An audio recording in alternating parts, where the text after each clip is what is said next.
These are the 10 most common, biggest, most egregious mistakes that a rookie or inexperienced wedding officiant can make. My name is Chris Dickens. I am an experienced, licensed, trained wedding officiant with over 14 years in the game. I've been featured in Brides Magazine, Black Brides Magazine, Essence Magazine, Vogue Magazine, People Magazine, so I know a thing or two about weddings. I'm your wedding planner's favorite wedding officiant because I do not make these mistakes, and I'm going to tell you or your officiant how to avoid making one of these catastrophic, monumental mistakes that can cost you the peace and the serenity and the joy on your biggest day or your client's biggest day. So here's number one, using the wrong freaking name.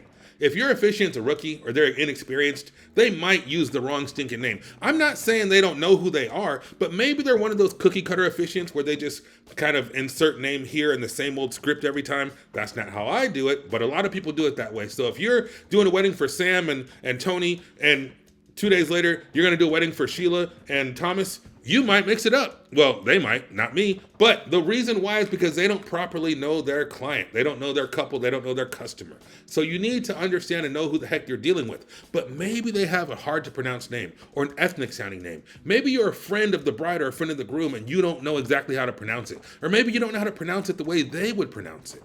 I had my sister's wedding. My brother-in-law, the officiant mispronounced his name. Is an ethnic name, and he said it the wrong way for the whole freaking ceremony. And every time he said it, we all would kind of facepalm because we just knew that he was getting it wrong.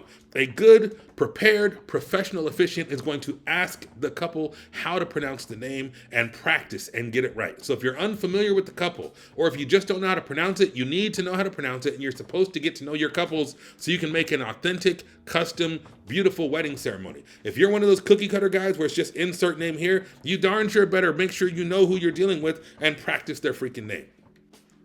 Number two, they mess up the ceremony flow.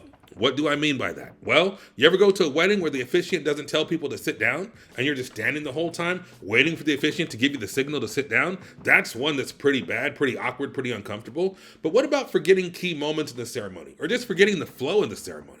If you ask your college roommate to be your wedding officiant and they've never done a wedding before, do they know the order of service or the order of the ceremony? I've seen guys forget the rings and go, oh wait, we didn't do the rings. Or, oh wait, you didn't say I do. You don't want a person that is inexperienced who's gonna have to go back and fix something that they forgot. You want someone who's confident and understands the flow of the ceremony. And if you are the wedding officiant, you should have in your notes a detailed outline of how it's supposed to go. We're gonna do this, then we're gonna do this, then we're gonna do that. Do not mess up the order of service or the flow of the ceremony. Remember to tell them to sit down. Put it in your draft in big bold letters. Please be seated. Highlight it if you have to. Sometimes if I have something different or new or unique, I'll put it in bold and I'll highlight it so I don't forget. So make sure that everyone's custom order of service or just the typical order of service is mapped out in your notes, and highlight the things that are different or unusual so that you don't forget. Number three, and I talked about this before, photobombing. When the officiant photobombs the kiss, that's the biggest moment of the day. That's how we remember this thing, the picture that's gonna go on the mantle, the picture they'll show their grandkids and their great-grandkids. This is grandma and pop when they got married way back in 2025, right? You don't want the officiant to be standing there like this in the kiss. You don't want your officiant on your freaking mantle picture, okay? The officiant needs to get the heck out of the way and not photobomb the kiss. But I take it a step further, and I've said this before, I get the heck out of the way for the kiss, for the vows, for the rings, for everything. And I can tell you more about that if you're interested. But I think that the wedding day should be focused on the couple, the bride and groom, the bride and bride, the groom and groom, however the couple looks. You need to get the heck out of the way so that their memories are theirs and not just some guy standing in the back watching them, because that's creepy. So get out of the way. No photobombing. Number four, poor preparation. Not practicing the ceremony is like an obvious rookie mistake. People will write something. Sometimes they write something beautiful, but then they show up on the day and you can tell that they're reading it or seeing it for the very first time. They're stumbling. They're not familiar with it because they didn't practice it. You should practice the script, practice the ceremony, go through what you wrote a couple of times, say it in the car on the way to the venue, record it and listen to it on your drive, whatever you got to do to make sure you're familiar with what you've created. But not just practicing the script or the wording, you need to have a backup copy in case something goes wrong with your book or your tablet or your paperwork. Have two copies. I have my iPad, I have a backup on my phone, I have a printed copy. So if God forbid there's an EMP and all of electronics are shorted out of the whole freaking Western Seaboard, I can pull out a piece of paper, all right? You should be prepared for backup copies. And the other way to be prepared is to show up on time. I can't tell you how often this happens that an officiant is late, or sometimes they even no show because they got the dates wrong and they wrote it down wrong. You need to confirm with your couples, hey, we're still meeting at this day, at this time, at this place. Yeah. I always send a confirmation email a couple days before the wedding, confirming the date, the time, the place. If they're doing a unity ceremony, making sure they have all the elements for the ceremony. If they're jumping the broom, make sure you have the broom. Those things are important. You got to prepare and check and have a backup copy. I even have a backup copy of the couple's vows. So if they forget their vows, I still have it because I want to be prepared. So number 4 is poor preparation. Number 5, inappropriate content. What do I mean by that? Well, if your officiant's a good friend of yours, they might want to tell a funny story or tell a funny joke. That's inappropriate content if the couple does not want that joke or that story told. If you're up there telling jokes that are off color, that aren't appropriate for the day or the venue, that could be bad. If you're up there telling stories that the bride and groom don't want to be shared, if you're telling a story about when he got drunk at the bachelor party, that doesn't make him look good. If you're telling a story about their first date where he went back to her place after the first date, maybe she doesn't want her mama and the whole audience and her pastor and her grandma to know that. So you got to make sure that you clear the stories and the jokes with your couples before you get up there and start telling them. And the thing is, if you're doing that, it's because the couple didn't know what you planned to say.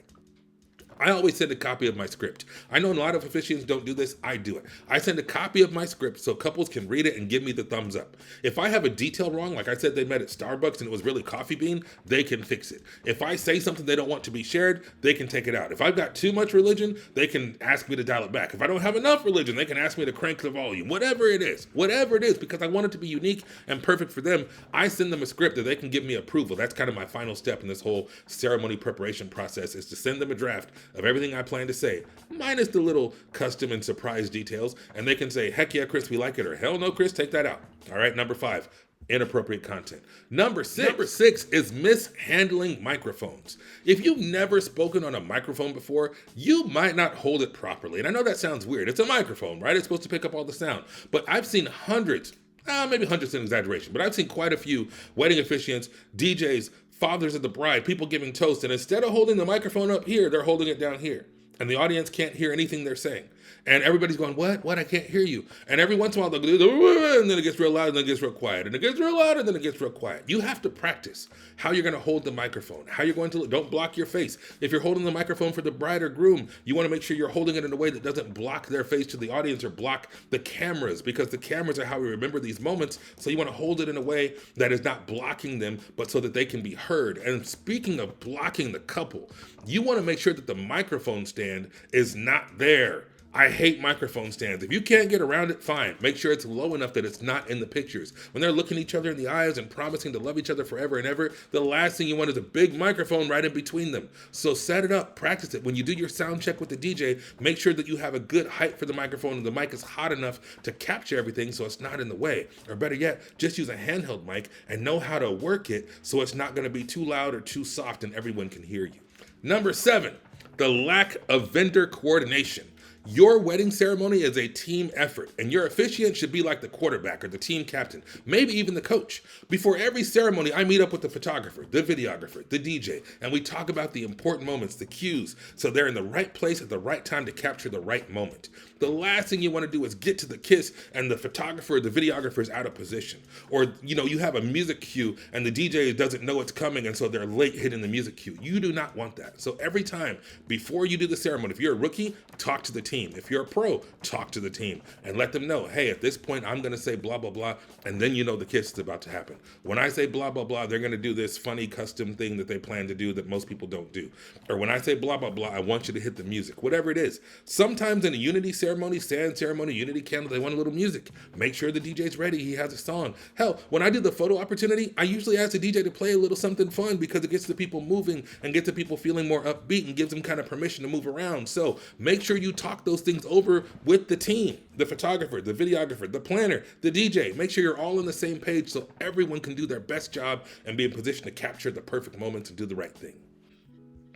Number 8, not involving the guest. You ever go to a wedding and you're just kind of like posted up like this, waiting for the bar to open, thinking about what your first drink order is going to be because the officiant's just talking to the bride and groom, talking to the couple? I went to my cousin's wedding and I love my cousin and it was a good wedding, but the officiant, the pastor, he didn't even acknowledge that we were there. I felt like I was watching this through a window or something, like I was eavesdropping on the wedding. A good officiant, in my opinion, is going to talk to the guests, include the guests, make them feel like they're a part of it. Of course, you're providing a service for the bride and groom, the couple, but you also want the guests, you want the audience to feel like they're a part of it. So you can talk directly to the audience. You can include them in your retelling of the story, or you can ask them a question like, hey, you guys know that about Bob, right? Yeah, ha ha ha, whatever it is. Find ways to include the audience so they don't just feel like they're hostages waiting for something. The wedding ceremony shouldn't be something to be endured. It should be something to be enjoyed. Instead, it's oftentimes like the pregame to the party, but this should be part of the party, in my opinion.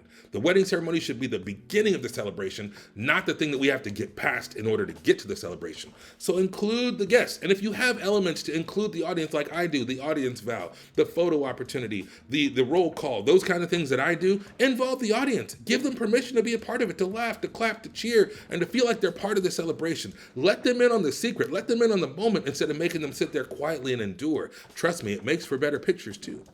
Number 9, and this one isn't exactly fun, but it's very important, it's the legal paperwork. If your officiant has never done a wedding before, there's a good chance they're going to screw up the paperwork. Maybe they're going to sign in the wrong place, or one of your witnesses is going to sign in the wrong place. If you don't know where you're supposed to sign, and you can't tell the witnesses where they are supposed to sign, you're going to screw it up. And if you screw it up right now, I think in San Diego County it's $75 fee. In LA it's $35. I think in Orange County it's $35. You have to pay an affidavit fee to get a duplicate license. And it takes a lot of paperwork and a lot of time. And the bride and groom or the couple, they're waiting for their ceremony to be confirmed. They're waiting for their marriage to be legal. They're waiting for the certificate so they can order the certificate. But that doesn't happen if A, you sign it improperly, or B, you don't file the darn thing. That's the other part of the legal paperwork. Sometimes people don't file it. A lot of rookie officiants or inexperienced officiants don't know that you have to file it within 10 business days. Now, I can file it in person in LA or Orange County, but if it's outside of LA or Orange County, I mail it. I mail it with tracking number and all that good stuff so we all know when it got received. And there's more to it than that, but just make sure you file it on time. But all of that is pointless. All of it is useless if you're not legally ordained and able to do the wedding. Nowadays, anybody and their mama can get a legal online ordination, but every state is different. If you think you're going to officiate a wedding in Las Vegas because you went online and got some blah, blah, blah ordination, you are wrong. Las Vegas has their very own specific rules as to how to become an officiant, and you have to pay a fee, you have to take a class, there's all kinds of stuff. Same thing with New York. I did a wedding in New York, I had to jump through all these hoops to get my paperwork and to get it ordained and on file with New York in order to do the wedding ceremony. Different states, different counties have different rules, so you got to make sure that you're able to legally perform the wedding and you know how to fill out the paperwork, you know where to sign, and that you turn it in properly and you turn it in on time. Number 10, the last thing I'm going to share with you is when an officiant makes it about them. This is quite possibly the biggest, most heinous, most horrible mistake I can think of, because if an officiant gets up there and gives their resume, I'm Pastor Scratch-and-Sniff from 1st, 2nd, 3rd Ebenezer Baptist Church. We're on the corner of 5th and Main, and we have service every Sunday at 10 o'clock and 11 o'clock. Nobody came for you, Pastor Scratch-and-Sniff. Nobody showed up to hear you talk about and sell your freaking church. They came for the bride and groom. They came for the couple. So when people get up there and give their resume, I'm Pastor Scratch-and-Sniff from weddingofficiants.com. You can find us at blah, blah, blah, officiant.com. Nobody is trying to write down your information so they can book you later. Trust me, I get more referrals than I can count because people know that I did a good job. They might not know my name, they might not know my business name, but maybe they ask you for a card after the ceremony, and that's when you can start promoting your stuff. In the middle of the ceremony is not when to promote your stuff. Oh, I'm Pastor Scratch-and-Sniff from 1st and 3rd Presbyterian Church. Hell no. Make it about the couple. They didn't come there for you, they came there for the couple. And speaking of making it about yourself, when officiants start to tell stories about their wedding and their love story, well, you know, I met Susie at the same place. It was back in 1979, and we were having a milkshake. And nobody cares about you and Susie. Like, is Susie here? Why are you talking about Susie? Is Susie getting married? You're already married. You're marrying these people. Let's focus on the people standing in front of you instead of talking about your love story and how you felt. Because, again, it's not about you. It's about the couple. And the last thing, if you do have Pastor Scratch-and-Sniff, and he's up there making it about himself, he wants to tell a whole sermon about Jesus. Nobody's coming to your wedding to find God. Nobody's going to be converted and find Jesus at the wedding. So if you're Pastor Scratch and Sniff and you're going on and on about how Jesus changed your life and how wonderful Jesus can be, or God forbid you're making one of those archaic sermons about women obey and must do this and that, don't. You got to serve the couple. You got to make it about them, not about you and promoting your church, not about you and your love story, not about you and your religious beliefs and trying to convert people.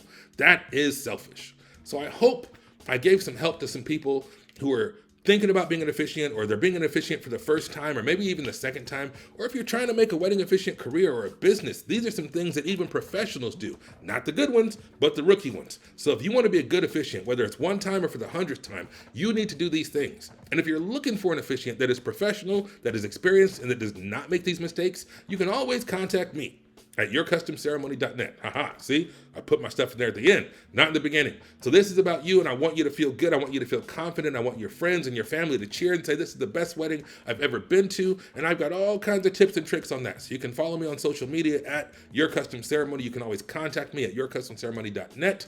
And hopefully this was helpful, and I will see you next time. Take care.